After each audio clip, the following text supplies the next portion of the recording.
This is Democracy Now!, democracynow.org. I'm Amy Goodman with Juan Gonzalez.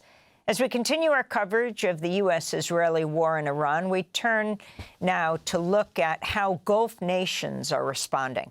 Earlier today, Iran reportedly fired drones towards Saudi Arabia, Kuwait, and United Arab Emirates, where a large fire broke out in an industrial area home to petrochemical plants. A suspected Iranian missile also hit a residential building in the capital of Bahrain, killing one person and injuring 8 others. We go now to Kareem Shaheen, Middle East editor for New Lines magazine. His recent piece is headlined, "The Gulf Fears Whoever Wins This War." He grew up in Dubai, joining us now from Montreal. Why don't you explain that headline, "The Gulf Fears Whoever Wins This War," Kareem? Thank you for having me. First of all, I think if we're looking at these different scenarios of how this war ends, first of all, we can see a scenario where the Iranian regime survives in the guise of Mujtaba Khamenei, the son of the former Ayatollah, which will persist in its policies towards the Gulf. Only now it realizes that it can sway American policy, that it can expand its target list in the Gulf from what everyone expected it to be, which was American military bases, to various economic assets, to various diplomatic assets, embassies, consulates, to energy infrastructure, to desalination plants, to the broader way of life in the Gulf that has, for the past few decades, tried to market itself as this haven for people from the region and for expatriates from the West to come and work and do business and live their life in isolation, almost in a silo from all the instability and chaos that's been going on in the Middle East for the past few years and for the past few decades, and where you can be peaceful and multicultural societies. And that's what Iran ultimately targeted through its extensive barrages and missiles and drone strikes that have taken place all across the Gulf. Only now it's going to be this glowering Iran that has managed to survive this American and Israeli onslaught, knows that it can target all of these different assets belonging to the Gulf and not really face any major consequences and be able to sway American policy with it.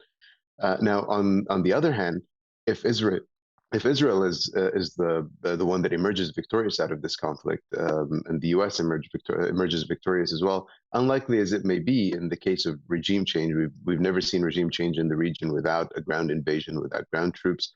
And based on Donald Trump's comments yesterday, the U.S. doesn't seem to have the appetite for that sort of invasion. But if Israel does win and the Iranian regime and the system overall gets obliterated, then Israel emerges as the hegemon in the region. And Israel has proven over the past few years that it does not mind deploying force and aerial power to achieve its political objectives in the region against its enemies, first and foremost.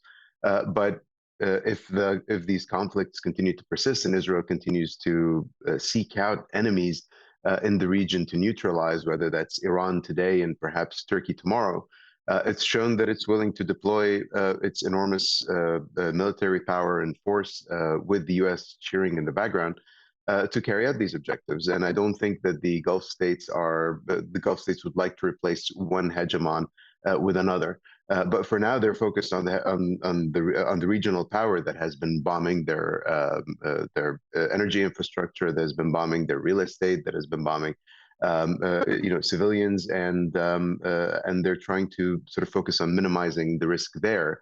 Which is why all of the messaging that has been coming out of the Gulf has been, we are not involved in this war. We will defend ourselves if we have to, but we are not involved in this war. We're not giving over our airspace and bases over to the Americans to launch attacks on Iran. We want nothing to do with this. And obviously, they lobbied the U.S. Prior to the conflict, predicting that this is exactly what would happen if the U.S. was to bomb Iran, and we're seeing all of these scenarios play out right now.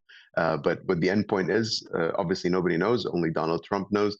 But we'll get to that eventually. But whichever scenario emerges out of this, whether it's an ascendant Iran that is very confident in its ability to strike at its neighbors with very little consequence, or if it's an Israel that's empowered by the absence of any regional rivals that can compete with it or that can push back against its objectives in the region.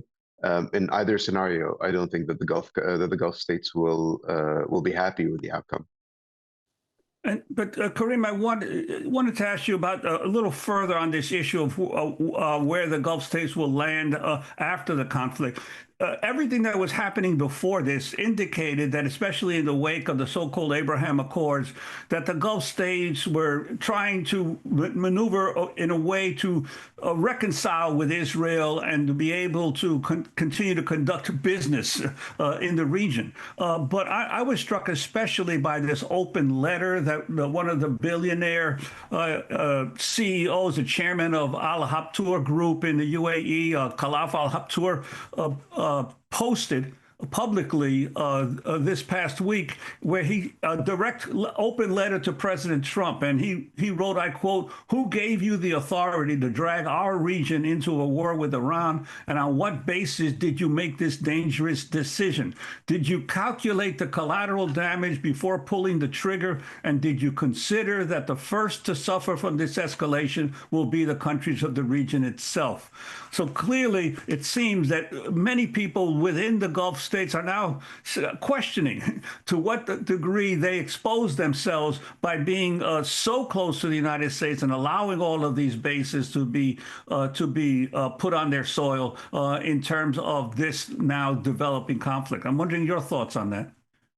Correct. Yes. I mean, the entire security arrangement in the Gulf was based on U.S. security architecture, that America was going to protect all of these Gulf countries from Iran in the event of a conflict. This scenario of missiles raining on Gulf cities has been envisioned, obviously, for a very long time, and they've been trying to create some sort of precautionary measures against it. The UAE in particular has been the target of the vast majority of Iran's missile capabilities outside of Israel. They've had to intercept so many drones and missiles using American provided systems, THAAD and Patriot, as well as some locally developed systems in order to protect themselves. But the reality that they're realizing right now is that it's this American security architecture that is the cause of the instability, that is the cause of the war that has started and that they've lobbied so hard against. Khalaf al-Habtoor, the businessman you're referring to, he's one of the icons of Dubai's real estate. He was one of the people who truly built the modern city of Dubai. One of its chief architects is incredibly close to the ruling families in Dubai and Abu Dhabi. And so you oftentimes expect that these sorts of messages that come out of these prominent figures, public figures, tend to be proxies of what the governments and the people who actually wield power in these countries, the messages that they want to deliver to the U.S., but without the directness of leader-to-leader statements. They obviously have to maintain a cordial relationship with the American president, no matter who it is, because that's what their security depends on. But ultimately, what they're realizing is that this security architecture itself has, in fact, brought this war upon them. Now, this does not say that Iran is not at fault. These Gulf countries feel immensely betrayed by what Iran has been doing, particularly countries like Qatar, which has had strong diplomatic relations with the Iranians. They've, in fact, suffered isolation from other Gulf countries because of this close relationship. Qatar has mediated the end of conflicts between Iran and the U.S. in the past. And during the previous war in June last year, Qatar got bombed while it was in the middle of negotiating a truce between the U.S. and Iran. And they were very angry about it, obviously, but they continued to negotiate in good faith, and they continued to try and bring peace to the region. But in the meantime, this security architecture is itself the cause of instability and the cause of danger for these Gulf states. They've tried very hard to push back against and to lobby against the U.S. involvement in this war, which nobody's entirely clear as to the rationale behind doing it in the first place. But yeah, I mean, over the past few years, the Abraham Accords suffered the major setback with the war on Gaza and with the destruction of the Palestinian people there. And that has made it incredibly unpalatable for a country like Saudi Arabia, which had a lot of interest in pursuing peace with Israel, to do so, given the immense public distaste and anger at the violence that was taking place in Gaza. And now, Kareem, yeah. Kareem, I wanted to ask you one other thing. There's been a lot of a focus on, obviously, the shutdown of oil transport through the Strait of Hormuz. But I wanted to ask you about another aspect of this war that has not gotten much attention. Is that the Strait of Hormuz is also the pathway through which an enormous portion of undersea cables for the communications and the internet worldwide between Europe and Asia pass through. Have you looked into, or could you give us some thoughts on the danger posed in terms of worldwide communications if these cables are cut as a result of continuing conflict in that part of the world? Yeah, so I mean, the Iranians have not indicated that was something that they're aiming to do. But obviously, the issue is oftentimes not the immediate conflict itself. Iran has threatened to close the Strait of Hormuz before many times, and they've said that they would provide unlimited access to it to any country that evicts American and Israeli diplomats, which is obviously not going to happen.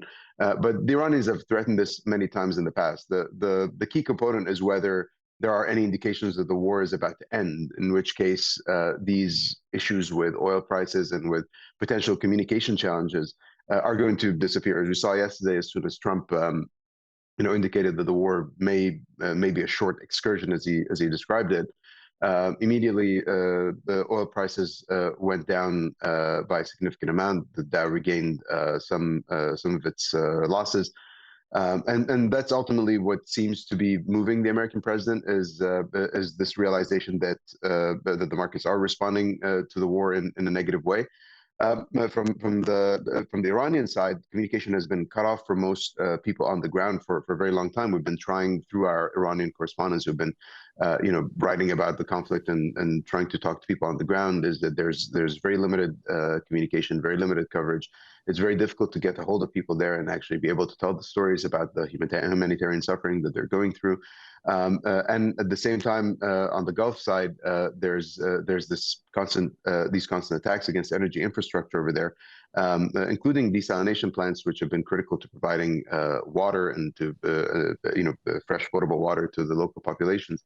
And deliberate targeting of those facilities is in and of itself a war crime. So I think in terms of the Strait of Hormuz specifically, ultimately what's going to happen is that Iran, nor the Gulf states, nor the U.S., nor any of the countries in the region actually have an interest in maintaining closure for a very long time.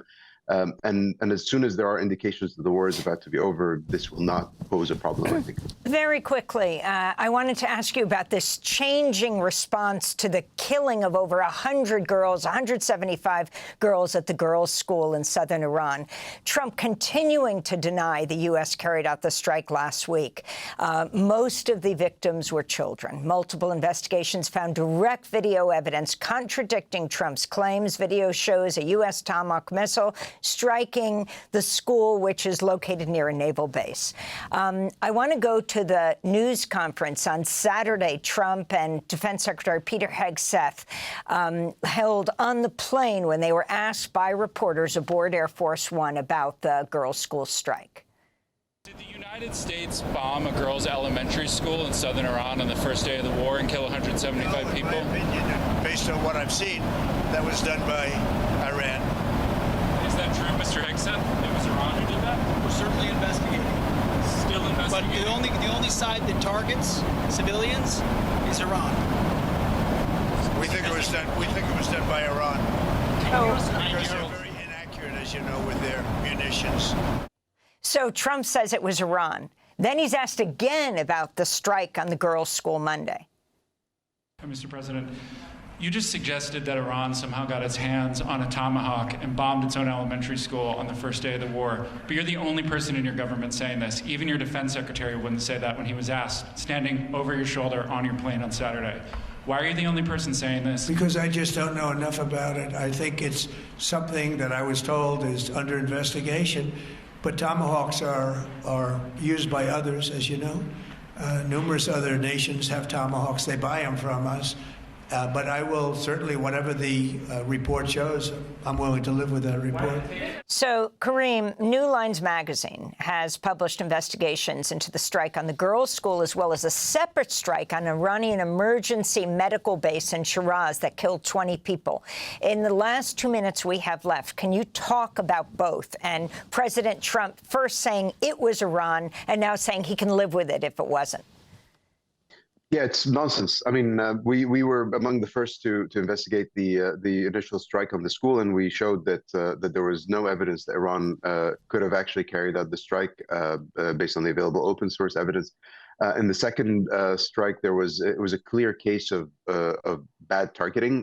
They, instead of striking a Revolutionary Guard base that was about 200 meters away, and was quite large, they instead struck an EMT center for first responders, and killed between 20 and 30 civilians and first responders. And this is a base that has existed and has been known publicly that it exists for the past 7 years. So it's clear there are problems with the targeting protocols with that process. And they're failing at protecting civilians. And this is not even to talk, and this is not even to mention the strikes on the oil facilities that are now poisoning, millions of people who live in Tehran. So it's clear that that Donald Trump is just trying to evade responsibility for this. And I think, you had on your previous guest was talking about the failures leading up to the Iraq War. I was, I grew up in the lead up to the Iraq War, and I remember it very well. And I'm going crazy watching everything that's going on right now. But it's really important for the media to also avoid the same failures of the Iraq War the political class went through, which is to take the words of people like Donald Trump, who are clearly lying, at face value, and to just simply go with it and publish it as though it's it's just the other side of the story. We need to be constantly doing the sort of work that we've been doing by conducting open source investigations, by verifying these claims, and proving to the American people and to audiences around the world what is actually happening through these factual investigations. Just because Trump said it doesn't make it true. Kareem, thanks for watching Democracy Now! On YouTube. Subscribe to the channel and turn on notifications to make sure you never miss a video.